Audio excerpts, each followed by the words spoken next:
Hello, boys and girls. Today we are going to read How the Grinch Stole Christmas by Dr. Seuss. This is a good Christmas story, so sit back and enjoy. How the Grinch Stole Christmas by Dr. Seuss for Teddy Owens. Every Who down in Whoville liked Christmas a lot. But the Grinch, who lived just north of Whoville, did not.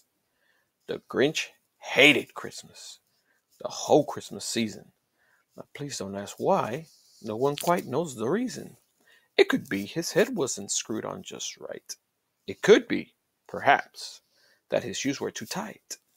But I think that the most likely reason of all may have been that his heart was two sizes too small.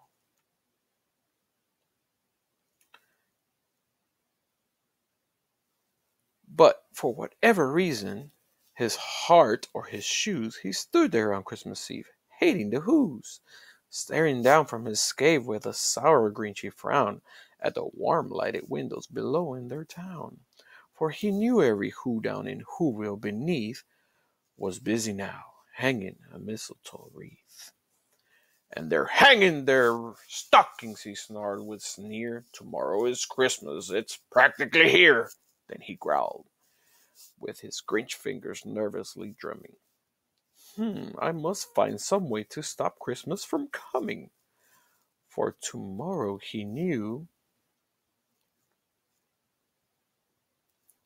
all the Who girls and boys would wake bright and early. They'd rush for their toys, and then all the noise. That's one thing he hated, the noise.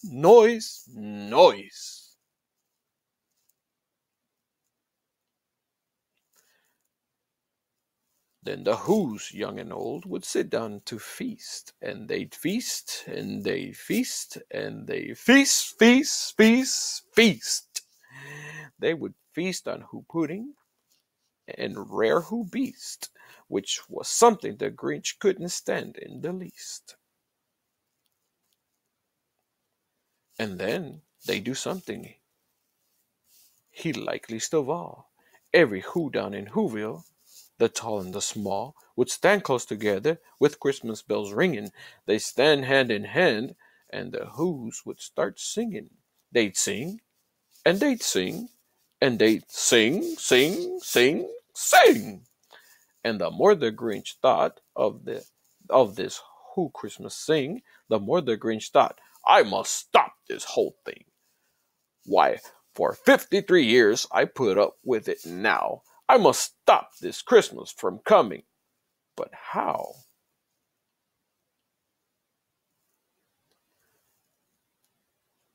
Then he got an idea. An awful idea. The Grinch got a wonderful, awful idea.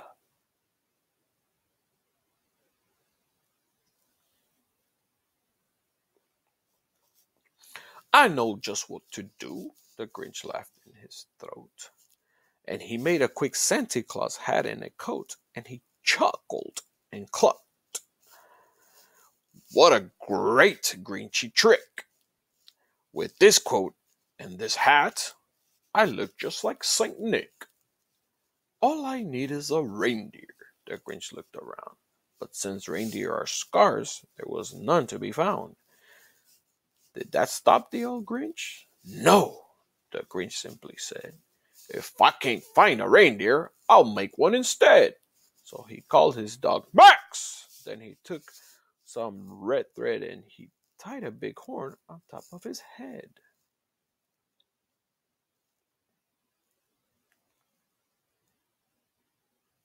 Then he loaded some bags and some old empty sacks on a ramshackle sleigh, and he hitched up old Max. Then the Grinch said, Giddy up! And the sleigh started down toward the homes where the Who's lay a snooze in their town.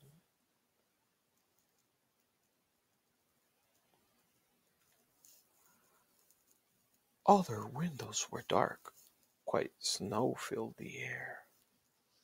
All the Who's were all dreaming sweet dreams without care. When he came to the first little house on the square, "This is the stop number one," the old green Claus hissed, and he climbed to the roof, empty bags in his fist.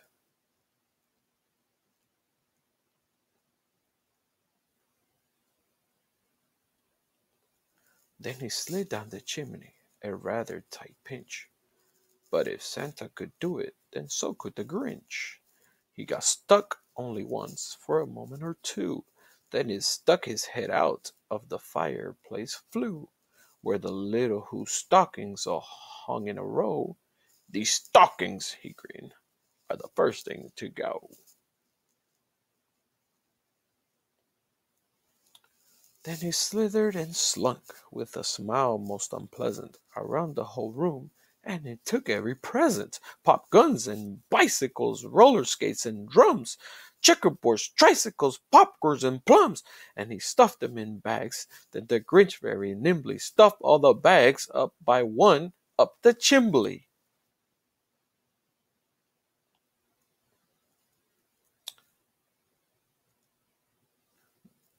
Then he slunk to the icebox. He took the who's feast.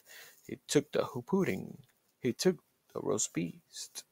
He cleaned out the icebox as quick as a flash, while the Grinch even took their last can of hoo hash.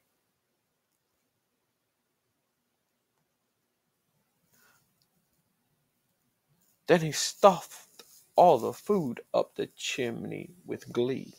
"And now," the grinned the Grinch, "I will stuff up the tree."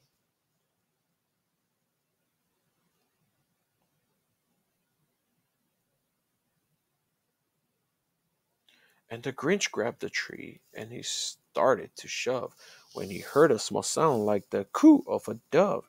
He turned around fast and he saw a small who, little Cindy Lou who was not more than two. The Grinch had been caught by this tiny who daughter, who got out of bed for a cup of cold water. She stared at the Grinch and said, "Santa Claus, why? Why are you taking our Christmas tree? Why?"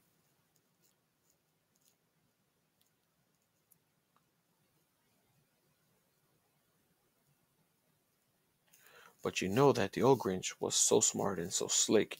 He thought of a lie, and he thought of it quick. "Why, my sweet little tot," the fake Santa Claus lied, "there's a light on this tree that won't light on one side. So I'm taking it home to my workshop, my dear. I'll fix it up there.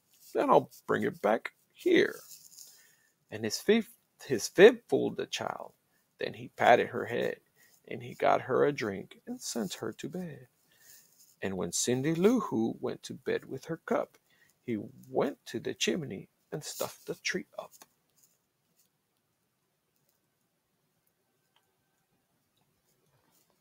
The last thing he took was the log for their fire. Then he went up the chimney himself, the old liar. On their walls he left nothing but hooks and some wire. And the one speck of food that he left in the house was a crumb that was even too small for a mouse.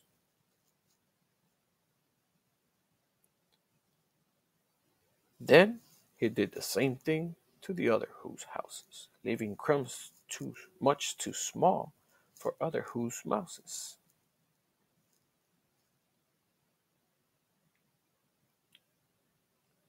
It was a quarter past dawn, all the Who's still in bed, all the Who's still a snooze, when he packed up his leg, packed it up with their presents, the ribbons, the wrappings, the tags, and the tinsel, the trimmings, the trappings. 3,000 feet up the side of Mount Crumpet, he rode with his load to the tip top to dump it. "Pooh pooh to the Who's," he was grinchishly humming. "They're finding out now that no Christmas is coming. They're just waking up. I know just what they'll do. Their mouths will open a minute or two. Then the Who's down in Whoville will all cry boo hoo."